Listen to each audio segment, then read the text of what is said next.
Thank you very much for inviting me. Muchas gracias para invitarme.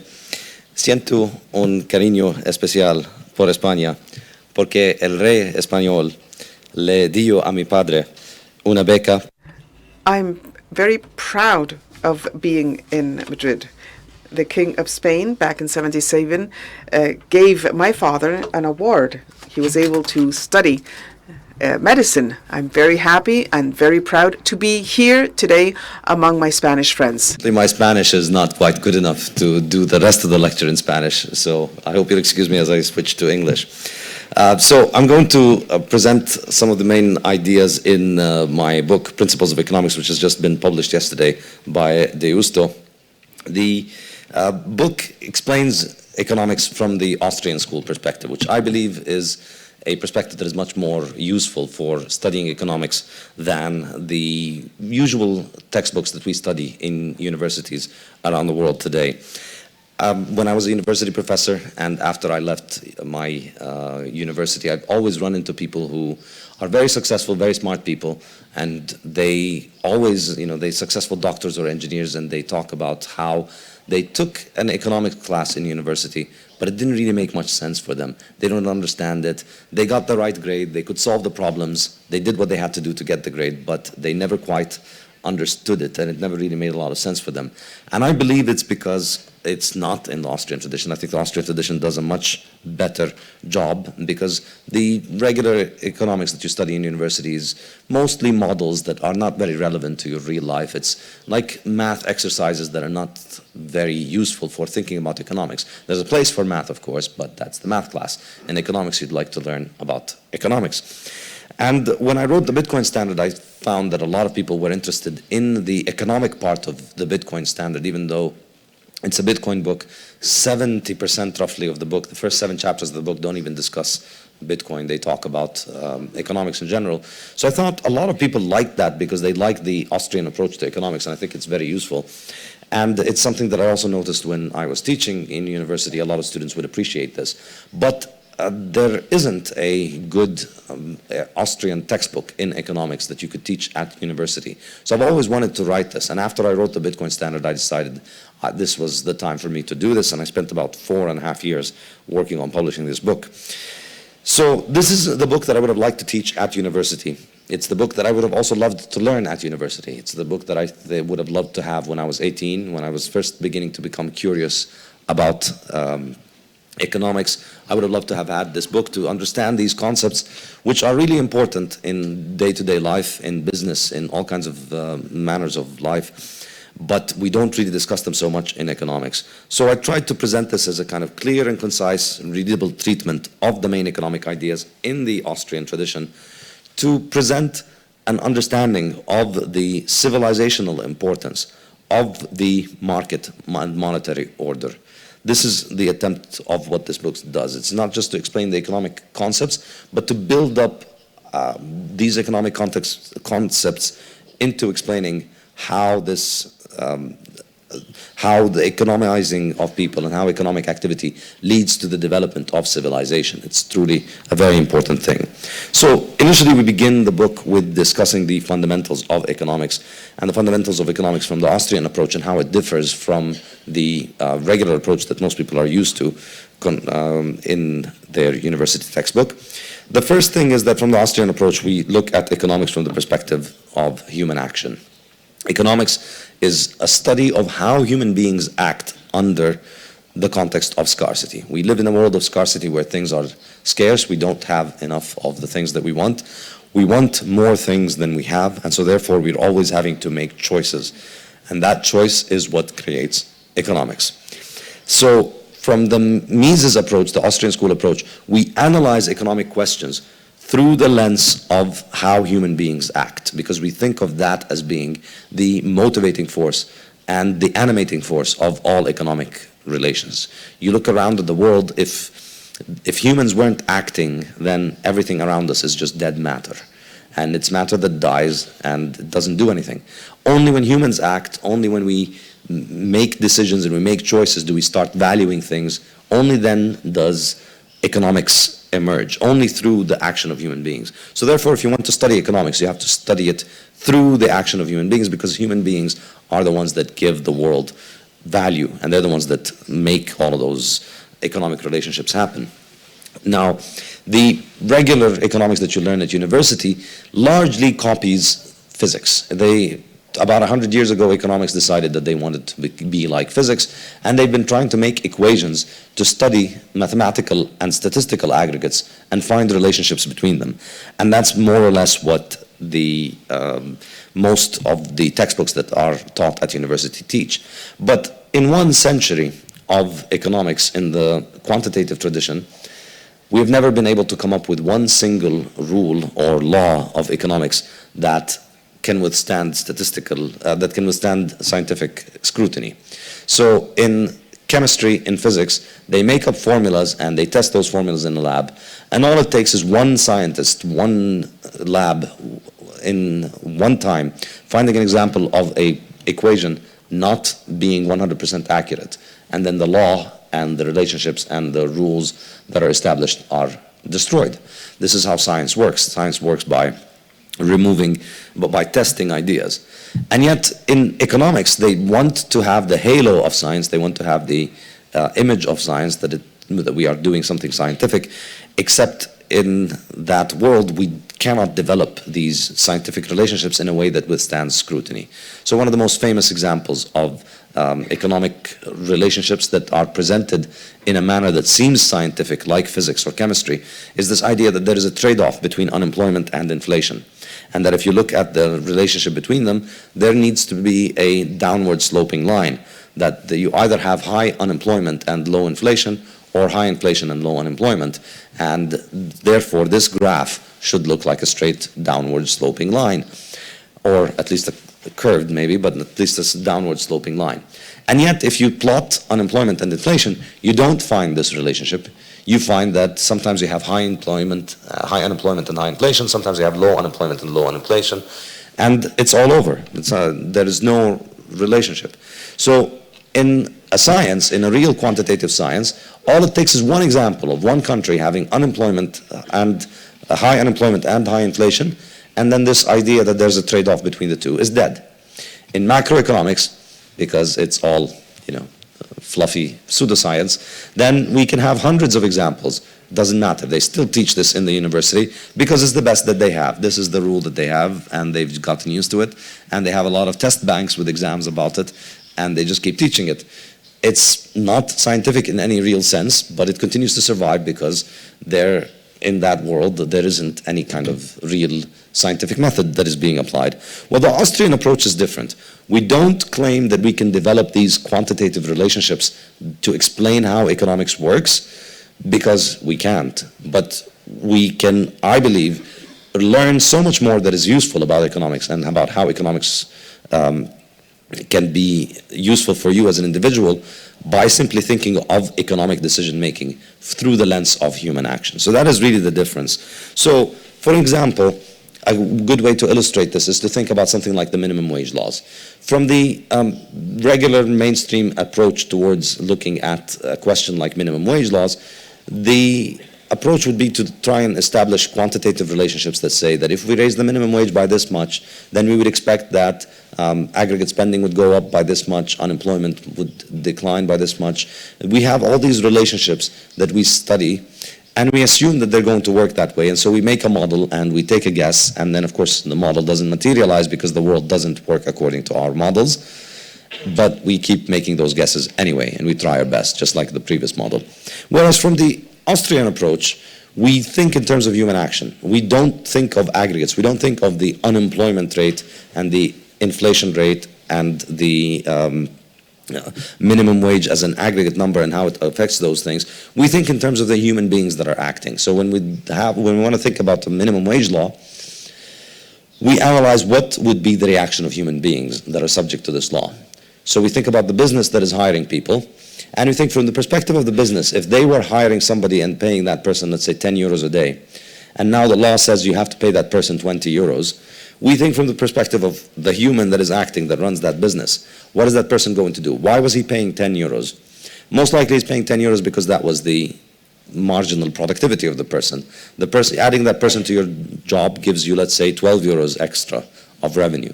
So you pay him 10 euros and you make 2 extra euros. But now if you have to pay him 20 euros, what is your choice as a human being? What is the act that a human being takes? And that still choice is, I'm not going to hire somebody who adds 12 euros to the business who costs me 20 euros. So when you see it through the lens of human action, you don't care about these aggregate relationships. You care about what the human being is doing, and you see that this is going to lead to more people losing their jobs. And I think empirically, if you look around, you see that minimum wage laws are heavily associated with an increase in unemployment, because that's how human beings react. If people have to pay more for something than it is worth for them, they're just not going to buy it. So the real minimum wage ends up being 0. The people don't end up working in the first place. So this is kind of the approach of the Austrian school. The second topic, which is chapter 2, is value. And this is one of the most important ways in which the Austrian approach differs from the mainstream approach to economics, which is that in the Austrian approach, value is understood as being subjective. And so you cannot measure it, and you cannot attach quantitative values to it. So you think about it in terms of its being subjective, because valuation only happens when human beings value things.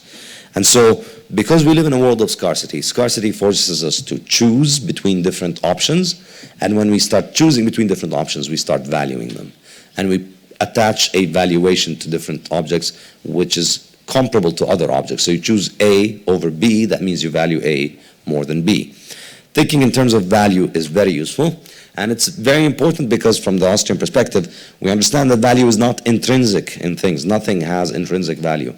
Value is in our mind. Value is a property of our minds that is projected onto physical goods. It's not something that physical goods have inside them. And so, as Karl Menger explains, it's not an independent thing that exists by itself. Things don't exist with a valuation. There's no price tag that says this thing you should value it this much. Human beings value things. So that's why in the 17th century, oil had the negative value. You had to pay people to take the oil out of your land if you wanted to use your land, because oil was a thing that ruined the land. Then we discovered that we could put that oil in an engine. Suddenly we gave it a positive value. Then in April 2020 or March 2020, when the world was shut down with the corona shutdowns, at that point, all of these oil producers had excess capacity of oil that they didn't know what to do with. They didn't have a place to store it, so they were actually paying people to take oil off their hands because there was nowhere else to do it. So the valuation of oil goes from negative to positive to negative to positive, depending on how human beings think. But the chemistry of the oil and the properties of oil are still the same. So this is very important, because this is the only way that we can understand why people trade with each other. And once you understand that valuation is subjective, you understand that two different people can have different valuation of the same good. And that's why it makes sense for me to trade with you, because I give you something that I value less, and you give me something that you value less, so we both benefit from it. That's why we can understand that trade is mutually beneficial, because everybody has a different valuation of objects. So this helps us understand so much about how human beings make decisions, and one of the most important ways is what is called the water-diamond paradox, which I discuss in more detail in the book. Why is it that water is cheap when water is essential? We would die if we don't have water. And diamonds are not essential, but diamonds are very expensive. And the answer is because in the context where we make the valuation in a society in which water is usually plentiful and diamonds are very rare, our valuation for things declines as we have more and more of them. But if we were on an island in which water was not present and you couldn't have any water, then in that situation, you would value water a lot more. You would be valuing water likely more than diamonds. So the value is not inherent in things, it's subjective, and understanding that makes economics make sense. Before that, economics really struggles to make sense. Third fundamental point that I discuss in the third chapter in order to lay the groundwork for the book is time. Human time is scarce. We don't have infinite time, and so because it's scarce, it's an economic good. But it's different from all other economic goods in two ways that make it unique. First, time can't be reversed. We don't have a way of replaying time, and it cannot be increased indefinitely. We all have a clock that runs out at some day, unfortunately, and we can't just keep extending that clock. So it really is the one thing that is the most scarce, because we can make more of everything out there except time. And this is, I think, a very powerful idea, which maybe not necessarily from the Austrian school that I got, but I think it fits well with the Austrian school, which is that there are no physical or natural constraints on the production of any physical good. We can keep making more of any particular good in the world. If we just invest more time in its production, we'll always be able to make more of it. So we can understand scarcity as a product of the scarcity of time. The reason that we don't have more of oil or copper or zinc or nickel or cars or apples or oranges is not because there's this particular limit on how much of that stuff exists in the world. It's because of how much effort and time we dedicate to producing those things. And the reason we don't do more of them is because there's an opportunity cost in terms of our time. So we don't have more oranges because we want to make apples and we want to make cars and we want to get zinc and copper and gold. And we're economizing between how much we produce from all of those things. The limit is not how much of those things exists on Earth. There's no fixed capacity for how much we can produce. The limit is how much we are willing to put into of our time into the production process to make these. So this is why, if you want to get a scale of just how huge Earth is, if you look at all of the world's mines, all of the mines that are in the world, I think with being very generous about the size of those mines, they would be the size of half a glass of water compared to an Olympic swimming pool, which is the Earth. So if Earth is one giant Olympic swimming pool, every mine that we have in the world, every mine that we have ever dug, is half a cup of water. So when people talk about worrying about running out of oil or copper or zinc or any particular resource, remember that 8 billion people and all of the people that came before us have only managed to drink half a cup from this giant Olympic pool. So it's essentially a rounding error. So the limit on how much we have of all of those resources is not how much water is in the pool, it's how much time we have to take the water out of the pool. That's ultimately it. And I think this is a very important point to understand, that the scarcity of the world is not the scarcity of physical things. The physical things are enormously abundant. The more we dig, the more we find. The scarcity is in the time that we dedicate for it. And that's why every year we have more oil than the year before. If you look at the proven reserves of oil, how much oil we have today in the world that we know we can get, it keeps growing. Every year we consume more, but every year we have more left because we keep finding more and more. So the more we consume, the more we look for more oil, the more we find more oil. The limit then is not the quantity of oil. The limit is our time. The limit is how much we can dedicate time to that process of getting that. So resources just become more abundant over time as we consume more. And economics, then, I like to present it as the economizing of time. We are constantly trying to increase the quantity and quality of time that we have on this earth. This is how I can think of economics. Yes, we're economizing for things, but ultimately those things are just different manifestations of the thing that we're really economizing for, which is our time, how we allocate our time between all those different resources. And so with this foundation in the first 3 chapters of the book, as you can see on the left side, there's the list of the chapters. We then move on to the second part of the book, which is on economy, how people economize. And it discusses 5 different ways in which people economize individually. These are the forms of economy that you can do on your own. These are the things that we economize individually. And then the third part of the book, the market order, discusses economizing in a social context, how humans economize with one another. So how do we economize? How do we act economically as human beings in order to secure the things that we value and desire? Well, the first way we do that is labor. We work. So we recognize that there's a tasty-looking rabbit running around. If I work and try and catch it, then I will have rabbit to eat. And so human reason is capable of realizing that if you work, you're able to get the things that you want. And this is something we share with animals. Animals also work. They hunt and they work to get the things that they want. And that allows us to produce the things that we want. And so we think about labor, we discuss the concept of labor, and we discuss the concept of unemployment. And I think an important point to keep about unemployment is that unemployment really is something that has emerged only in the 20th century under inflationary money. I think it's really remarkable that if you look at Google Ngrams, the chart that you see on the left, this is a Google service where you can enter any term, and you can see how common this term has been over time. And they're measuring what percentage of the words in particular, in all of the books that they scan. Google have scanned millions of books from all over the world. So they look at the prevalence of this term. And what do they find here?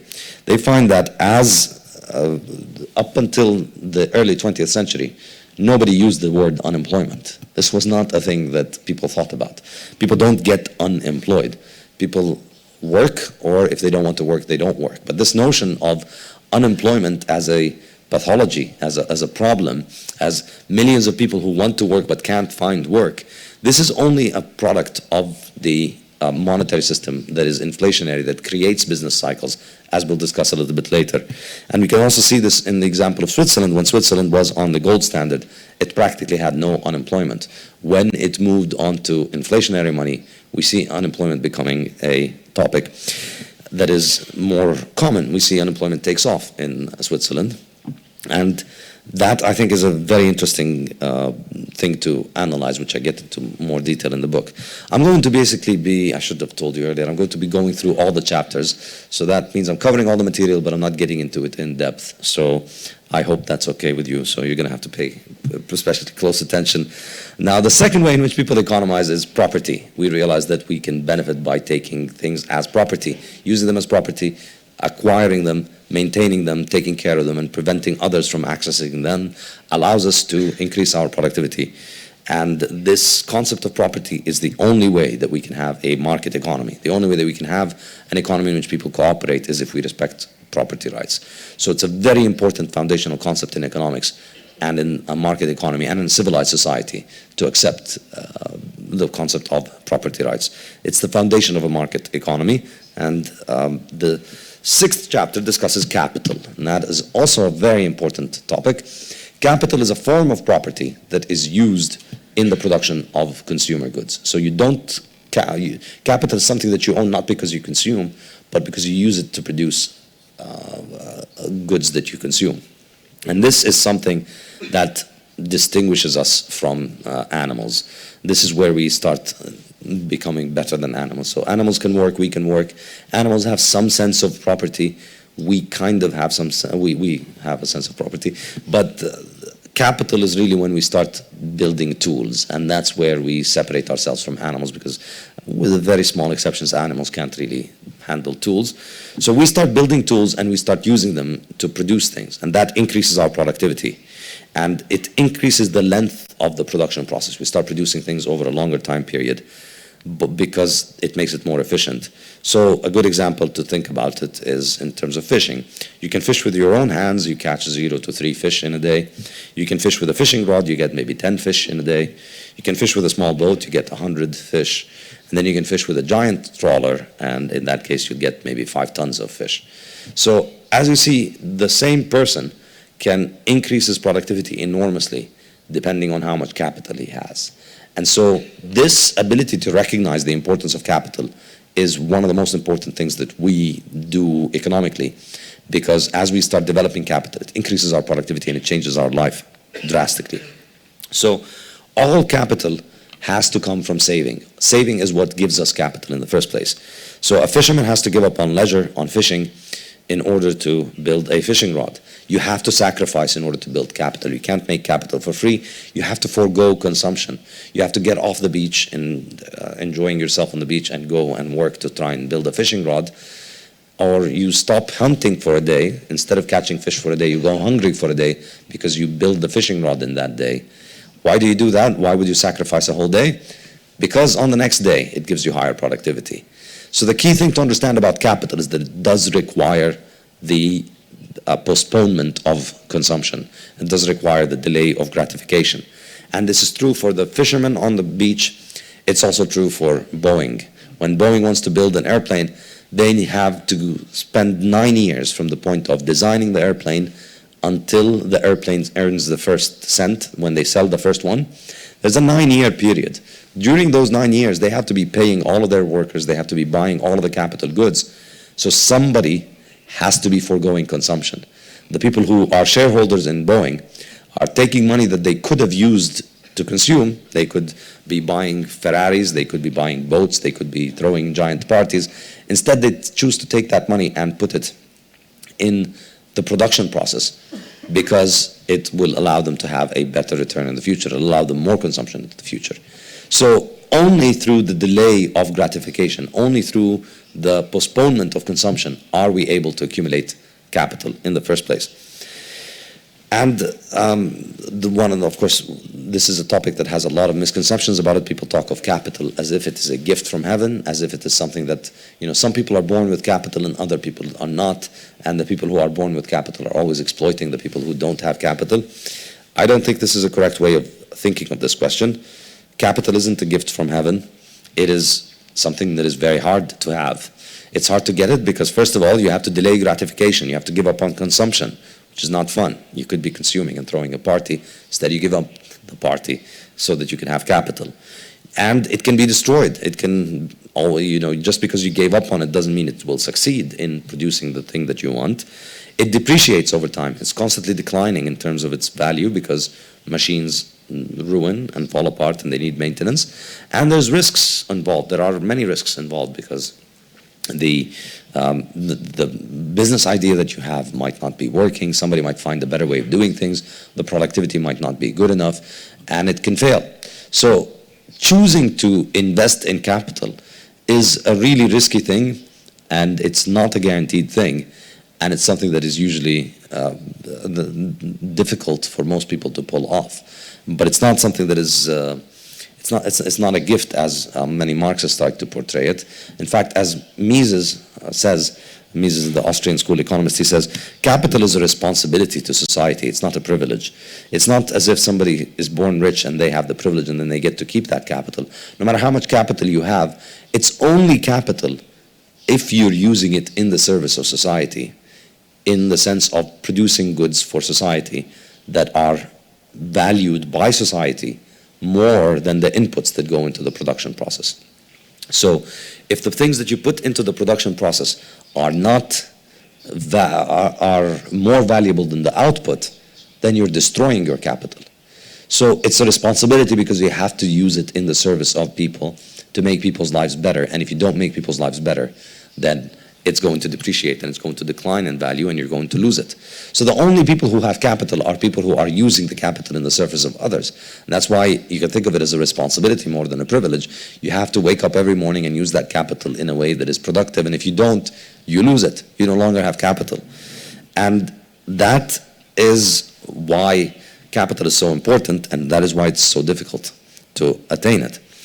Now, Chapter 7 discusses technology. I'd like to think of technology as a way in which we economize, because technology really is a form of capital, but it is non-physical capital. You can think of technology as being something that we put into the production process, but because it is not physical, it's unique in that it doesn't depreciate over time, and it's non-rival, so more and more people can copy it. One person needs to invent one wheel, and then billions of people can copy it and keep using the wheel. It's the idea of the wheel is so much more powerful than any one particular wheel itself. And so technology is a very important way in which we economize, because it's the most productive and most sustainable way for economizing, because it doesn't run into diminishing returns like physical capital. And a common misconception, of course, is that technology replaces labor, but really technology just increases the productivity of labor. If ever since hundreds of years, people have been saying that, the new machines are going to put workers out of business. In Britain, there were people called the Luddites who would go and break sewing machines because they thought they would put sewers out of business. The people who sew clothes with their hands, they thought they were going to go out of business because of those machines. And here we are, 300 years later. People in Britain have more clothes than ever, and they have a better standard of living than ever, and they all continue to find work if they want it. The more machines, the more productivity they have. It has not replaced it has not replaced labor. It has just increased the productivity of labor. So technology is how we go from being a world in which we have slaves carrying heavy things on their back to carriages, to horse-drawn carriages, to trains, to trucks, and to giant ships. We always have people working in the transportation process, in the industry of transportation, but the more capital we have and the more technology advances, the more the productivity goes up and the more productive these things are. But we don't ever run out of jobs in transportation. We continue to have more transportation, but the jobs, they used to be very, very tough and brutal and low productivity. Slave carries heavy things on his back and walks. Now, the transportation worker sits in an air-conditioned room and controls thousands of kilograms of heavy material being shipped on automated trains or automated trucks in some places. So think about just how much more work you can do as somebody today with all of the modern capital versus how much work you could do before. So increasing productivity really can be seen as what has eliminated slavery. It's because of modern technology and modern productivity that it's no longer economical to have slaves. At a time when we had very low amounts of energy and very low productivity, having a slave increases your productivity enormously. If you can get somebody else to work for you, the amount of power and energy that you're able to use every day doubles. But now when we have all these machines and all this advanced technology, having an extra person added to all of those machines as a slave is only adding a very tiny little extra marginal benefit that is not worth the drama of slavery. And so it's really the increase in productivity that eliminates slavery. It doesn't eliminate labor. It makes labor so much better. It improves the conditions of labor. It makes labor so much more valuable. And it makes it so that it makes sense for the capitalist and the owner of the machines to pay a higher wage for the worker, because the worker becomes more and more productive because he's using capital. And in chapter 8, I discussed the concept of energy and power. And I think usually you don't read about these in the context of an economics textbook. But I think it is very useful to think of these things as economic phenomena, because it is because of these things, because humans are always economizing in terms of their energy. We're always making our choices about how much energy we can utilize. And human civilization advances by us having more energy available at our disposal. But what I argue is, if we think about economics in terms of subjective valuation and marginal valuation, I make the case that we can't really say that we have energy as an economic good, because energy is abundant. The economic good is what we use at the margin. It's energy over time. It's power. So the sun gives the earth more energy in a day than all the energy that all of our power plants produce in an entire year. All of the world's power plants in a year don't produce as much energy as the sun gives the earth in one day. Does that mean that we don't need the power plants? No.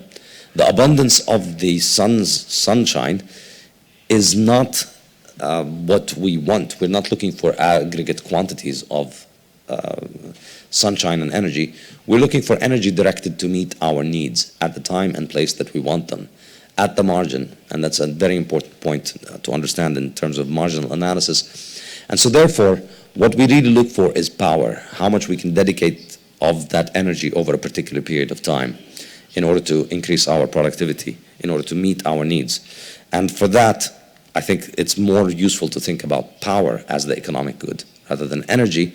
And that, for me, helps us understand why hydrocarbon fuels continue to be so popular. You know, it's been 30, 40, 50 years now that we keep hearing about the energy transition, that people want to move away from hydrocarbons to wind and solar. And we've had governments spend many, many, many trillions of dollars on these projects.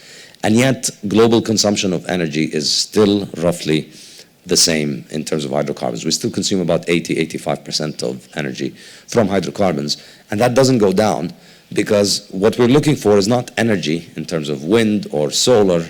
We're looking for power and the place and at the time and place where we want it to be. And in order to have that, we need to have sources of energy that can provide power on demand when we want it and where we want it. And so that's why I believe we continue to use hydrocarbon energy, because what we're after is not so much energy, it's power. And they're very good at delivering power when and where we want it, on demand. So we economize not energy, we economize energy at the margin. That means power. And this is why, as I said, oil and gas are valuable. Now we move toward economizing within the market order with trade, money, markets, and capitalism. What is trade? Trade is what happens when people start economizing socially, when they start meeting each other and economizing with one another. Economizing in a social context. People can only interact in two ways, consent and coercion. You deal with a person in a way that pleases both of you, or you deal with them in a way that is to your benefit at his expense, against his will. So in this part of the book, we discuss the consensual dealings. So when two people agree to exchange things, they are economizing. So why do they agree to it? Because they have different valuations of that thing. So one person values it more than the other. And so the two people benefit from trade because they both are getting the thing that they value more.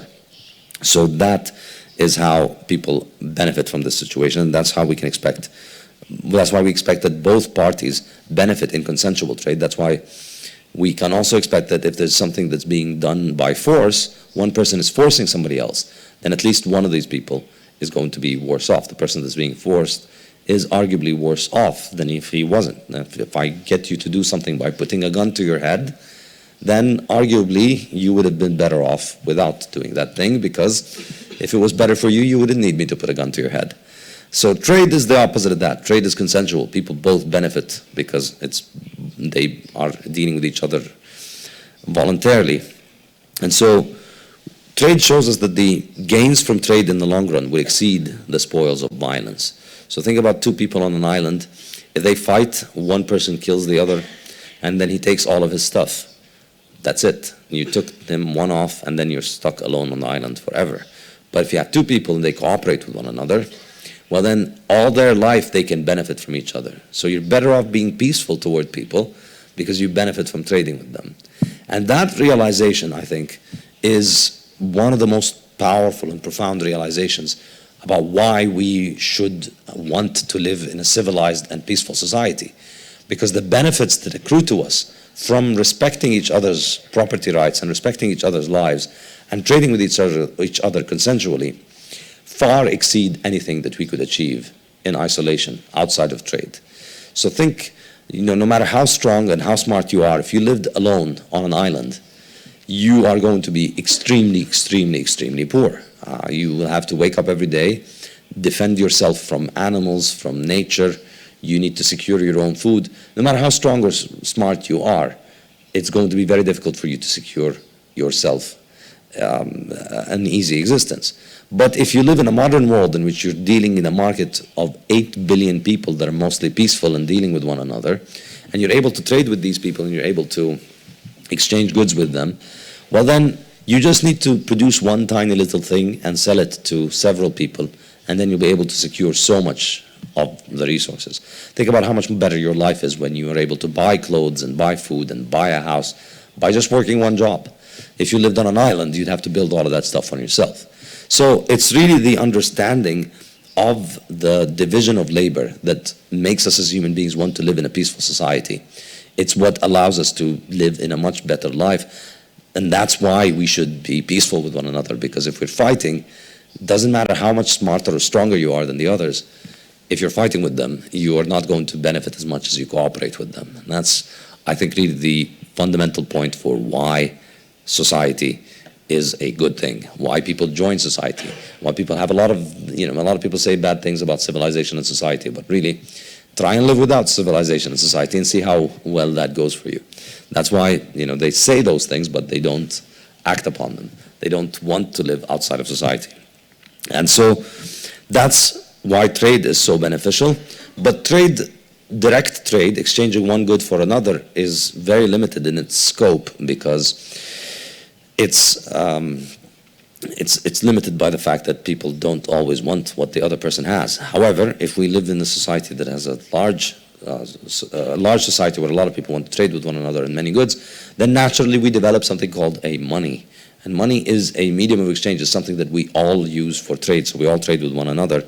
And this is what creates the possibility for trade to exist in large circles, in a much larger division of labor, which allows us to have a much, much higher productivity.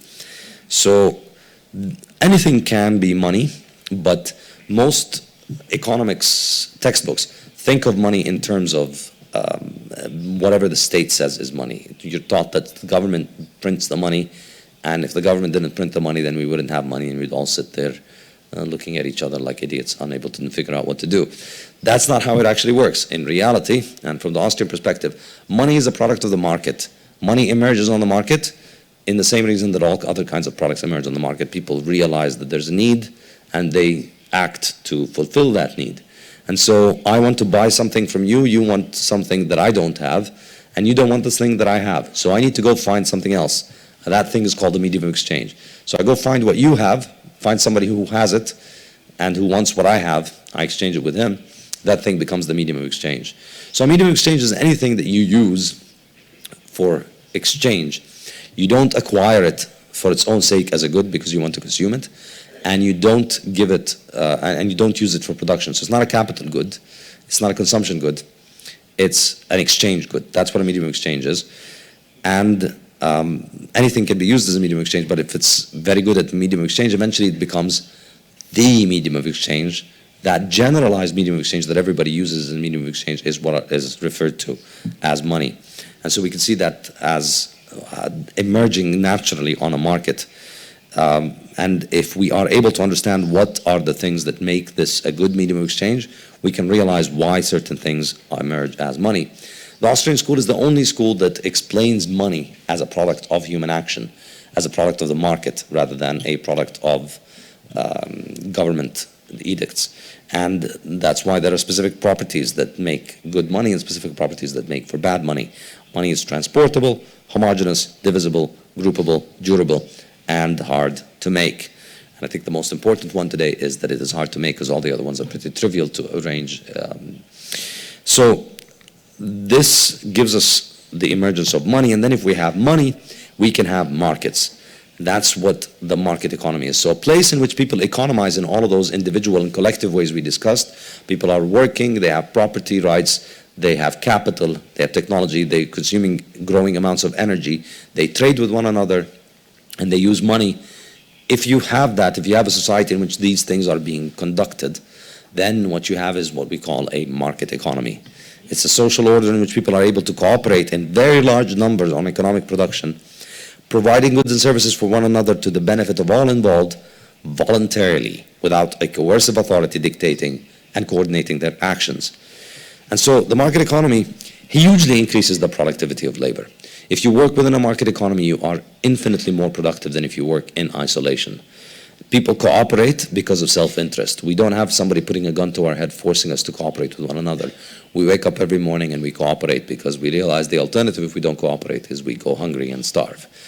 And because of this, because of our ability to coordinate, and because we have money, we're able to coordinate all of our economic production and our activity with only our self-interest, thanks to being able to perform economic calculation with prices that are denominated in money. And this is how we understand the process of supply and demand. And that's how we get to the situation. That's how then we understand and explain, elaborate the concepts of supply and demand. So this system where we have a market economy is called capitalism. And the chapter 12 discusses the concept of capitalism and explains what capitalism is. And capitalism is a system of private ownership of capital goods in which individuals can buy and sell capital freely, and they can decide how to employ their capital. They get the rewards from the capital deployment, and they suffer the losses if there are losses.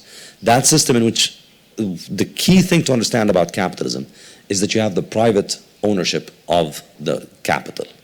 If there is a free market in the ownership of capital, then you have a capitalist society. And this is an extremely important point. It's not just a small bragging point that, yeah, we have a market, we can buy and sell capital. It's extremely important because if you have a market in capital, that means the owners of capital can perform economic calculation to figure out what are the most useful ways in which we can have capital. And so a lot of people think that the problem of socialism is a problem of incentive. that socialist societies fail because people don't have an incentive to work because they don't get rich. I don't think that that is the truth. That there is truth in that, but that's not the real problem of why socialism fails. I think socialism fails because of economic calculation, because of the impossibility of performing economic calculation to figure out how to allocate capital if there is no market in capital. This is a very important point that you can't solve with incentive. So socialist societies solve the incentive problem. They put a gun to people's head and they tell them if you don't work, you get shot, you get sent to the gulag. Not going to the gulag is a bigger incentive than getting rich. So socialism doesn't have a motivation problem. They definitely solved the motivation problem. And when the Soviet Union collapsed, it didn't collapse because nobody was showing up to work. People were going to work, but the factories weren't working. Why? Because they could not perform economic calculation. Why could the factory not work? So you'd go to the car factory and they can't work because they don't have zinc. And so because they don't have zinc, they can't make the car. Why don't they have zinc? Well, because they weren't able to make their calculations to get the right amount of zinc. The zinc factory couldn't provide them with enough. Why do these dislocations happen in a socialist economy? Because the zinc factory, the metal factory, the rubber factory, and the car factory, and the train factory are all owned by the same entity. And that entity doesn't witness any prices. They don't have the ability to figure out, should we put the metal into making more trains or should we make more cars? They have no idea of figuring that out because there's no market for trains, there's no market for cars, there's no market for the zinc, there's no market for the iron.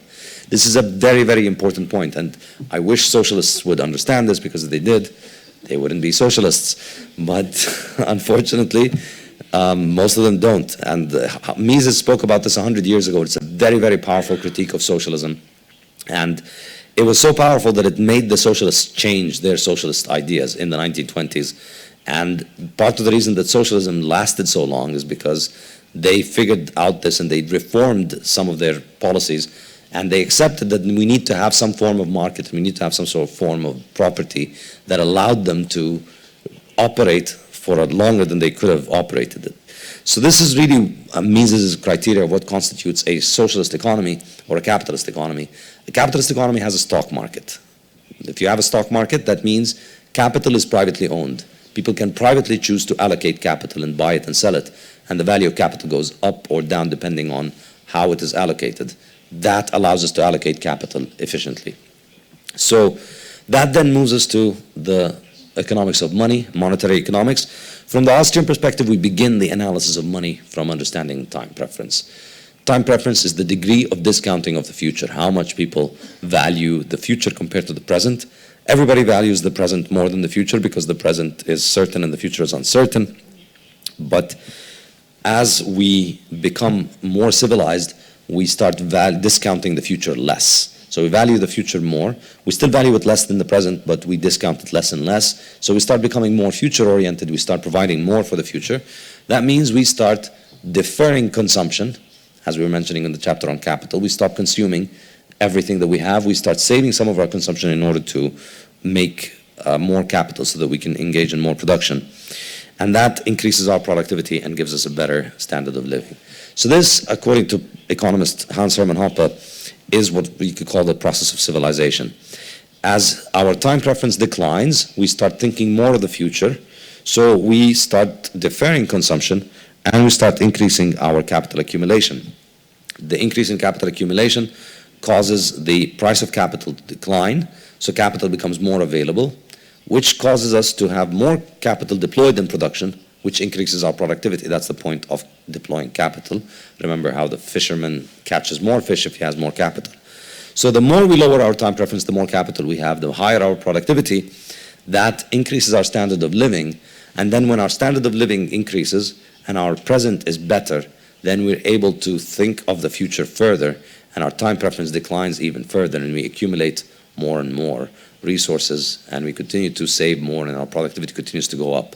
That's essentially what we can call civilization. And so if investment is financed with lowering of time preference, that means we're deferring consumption, and that makes our productivity go up. But if we finance investment without deferring consumption, without reducing our time preference, then big problems happen. And that's the topic of the next chapter on credit and banking. So there are two ways in which credit and banking work. There's commodity credit, what Mises calls commodity credit is when the lender sacrifices consumption. So you take money that you could have spent on the party, on the sports car, and you instead invest it in production process. In that situation, you're giving real resources to the person who's engaging in production because you've deferred the consumption. So you've taken resources that you could have spent on a consumer good and you're instead investing them in a production good. So instead of eating the grain, you plant the grain so you get more grains next year. But there's another kind of credit, which is what happens when banks just issue credit without somebody saving, without somebody deferring consumption.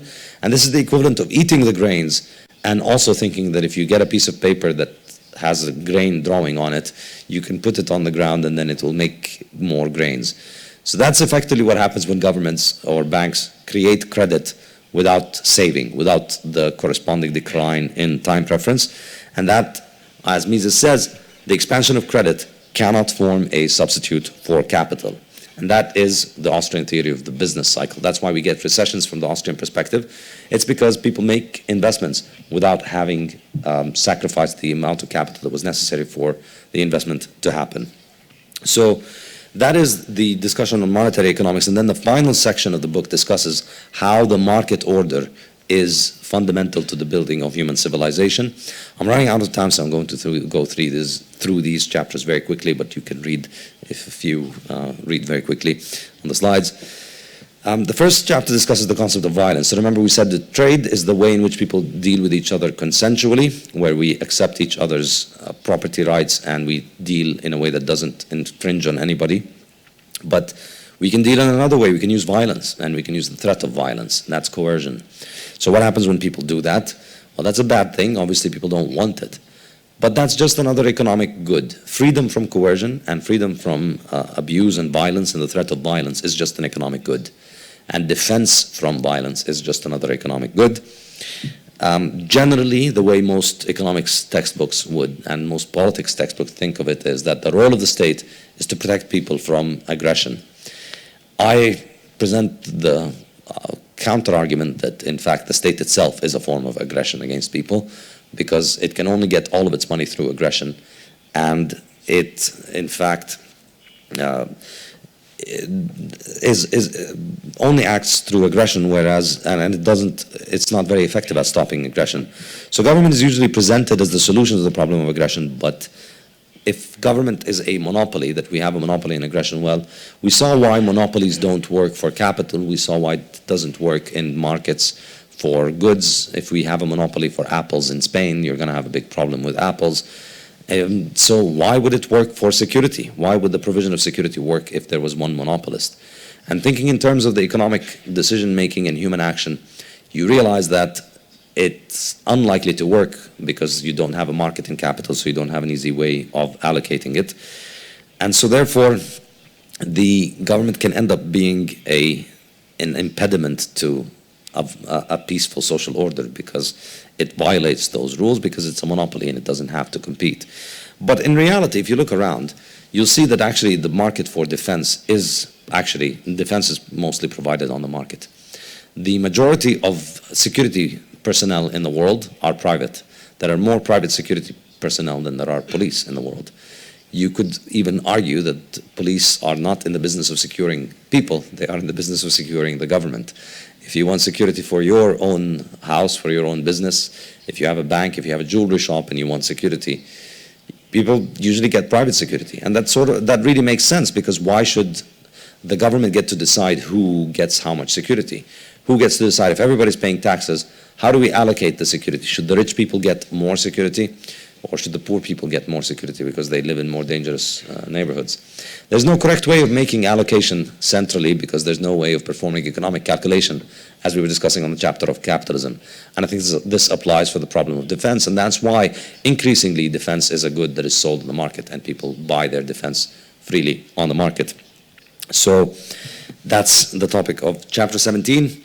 And then finally, chapter 18 discusses civilization, how we arrive at what we mean by civilization, what economics what the role of economics is. So we can think of civilization as the emergent result of humans acting freely to improve their well-being. Everything discussed in the book so far. So a world in which people respect each other's property, a world in which people are able to economize freely, a world in which people are able to trade with one another and accumulate capital and think about new technologies and increase their energy consumption, is a world in which we are advancing as a civilization. And we can think of that as really what we mean by civilization is that it's the improvement in quality of life and how we view it subjectively over generations, that each generation gives a better life to the next generation. That's really the essential idea of civilization. And we do that by doing all of the things that we mentioned in this chapter so far, everything from chapter 4 to chapter 15.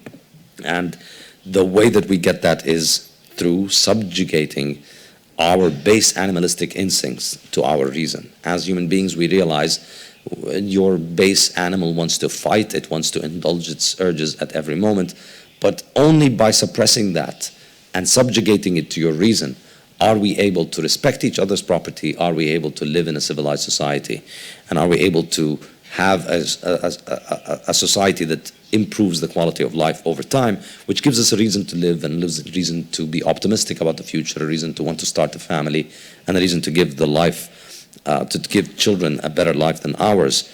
And that's really why, because civilization makes us so much more powerful, so much more subjectively better off. No matter how strong or powerful you are, or how aggressive you are powerless if you're alone next to somebody who is part of a civilization. So a 10-year-old girl who is part of the civilization can have access to a gun that would allow her to kill the most powerful, violent animal, whether it's a human animal or a non-human animal. One shot, one bullet is enough to kill it. And a 10-year-old can pull that trigger if she's part of the division of labor.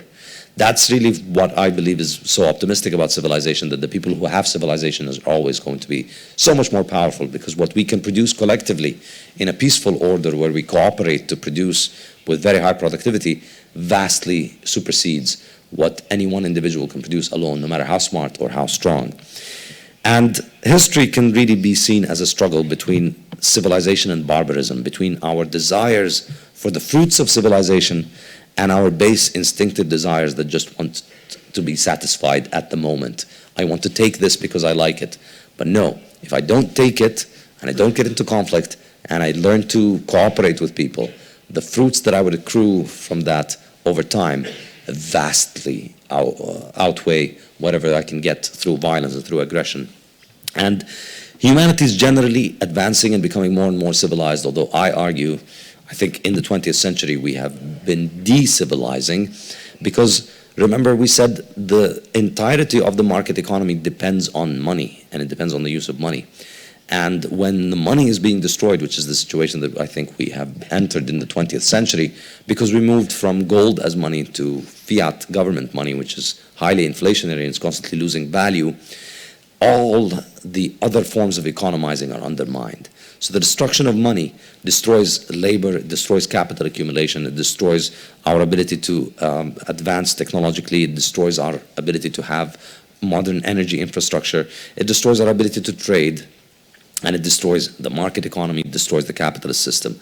All of these things are undermined when we undermine money, and that for me is the driver of much of the problems of the world. And it sometimes looks like we're becoming more barbarian as a species. I believe it's because of the destruction of money, destroying the market economy on which civilization rests. This is the base foundation of civilization.